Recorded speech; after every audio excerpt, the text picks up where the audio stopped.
Magandang araw mga kapolitika at welcome back dito sa ating YouTube channel. At ngayong araw po ay formal ng tinuldukan ni Michelle D ang mga ugong-ugong kung siya ba ay sasali dito sa Miss Grand International matapos ang mga hint at mga clue nitong mga nakarang buwan. At ngayon ay kinumpirma na nga ni Michelle D na siya ay sasali dito sa Miss Grand Philippines 2025. Ang tanong ng nakararami, siya na ba ang hinahanap ni Mr. Nawat na makakasungkit ng mailap na corona ng MGI para sa taong ito? Pero bago ang lahat ay huwag kalimutang mag-like at mag-subscribe na rin kayo para updated kayo sa ating mga latest issue.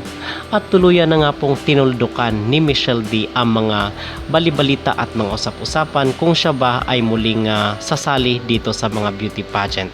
At recently lang po is ating naipahayag dito sa ating YouTube channel na official or talagang kinumpirma nitong isa sa mga hurado ng Miss Universe 2023 na si Denise White ay sinabi nitong hurado na kasama daw dapat itong si Michelle D dito sa top 5 at talagang meron talagang dayaan nung naganap doon sa Miss Universe 2023 na ginanap dito sa bansang El Salvador.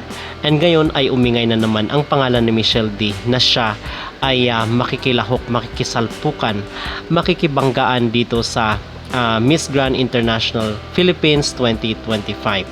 So, si Michelle D na nga po ba kaya ang hinahanap ni Mr. Nawat dahil doon sa magandang relasyon na binuo ni CJ Opiasa dito kay Mr. Nawat nitong nakaraang taon? Ang aking maging personal na reaksyon dito, itong si Michelle D ay magaling naman po siya pagdating sa performance. Pero alam naman po natin na si Mr. Nawat ay naghahanap ng face card. Kumbaga yung total package at yung ganda na talagang pasabog. Well, ewan ko lang mga kapolitika pero yung aking maging reaction dito ay meron talagang hinahanap si Mr. Nawat na sa tingin ko ay hindi kwalipikado itong si Michelle D. Sa performance at the same time dito sa kanyang ugali or sa attitude, pasadong pasado itong si Michelle D. But magkakatalo po yan sa face card kasi alam naman natin na yung talagang hinahanap ni Mr. Nawat at ng Miss Grand International ay yung grand beauty rin po.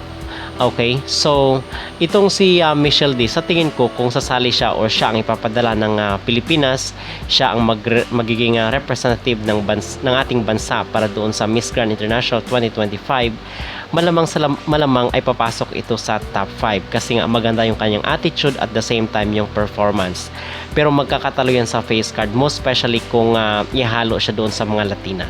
Well, ito lamang po ay aking personal na spekulasyon dito sa pagsali ni Michelle D kasi even nga yung kanyang ina na si Melanie Marquez ay tutol dito sa pagsali ni Michelle D sa Miss Grand International dahil hindi niya nagustuhan itong mga patakaran just like itong mga live selling nila at pinapabenta ng mga produkto ng kanilang kumpanya, so hindi nagustuhan ni Melanie Marquez, so ayaw niya nga dito sa Miss Grand International. But ganoon din naman po sa Miss Universe ngayon, meron na po silang mga live selling. So, ganito na po ang new normal talaga at nagiging kultura ng mga beauty contest na ito. But yung sa akin, again, sa tingin ko mga kapolitika ay meron pang mas hinahanap na higit dito kay Michelle D, itong si Mr. Nawat. Siguro ay makakapasok siya sa top 5 most probably, but yung moment na ibibigay yung corona ay sa tingin ko ngayon nagdadalawang isip ako, medyo doubt pa po ako kung yun po ay pagbibigyan ni Mr. Nawat yung kahilingan ng mga Pinoy dito na masungkit yung mailap na corona ng Miss Grand International. Okay? So, ano ang inyong maging reaction at ano ang inyong maging opinion dito sa kumpirmasyon na kung saan ay sasali itong si Michelle D? Kayo po ba ay agree or payag? Approve ba sa inyo itong pakipagsalpukan ni Michelle D dito kasi ngayong buwan na po, March, gaganapin ang Miss Grand International dito sa ating bansa? At sa tingin nyo ba ay si Michelle D na ang kauna-unahang Pinay na makakasungkit ng Miss Grand International crown? Mag-comment down below at huwag kalimutang mag-like at mag-subscribe na rin kayo para updated kayo sa ating mga latest issue.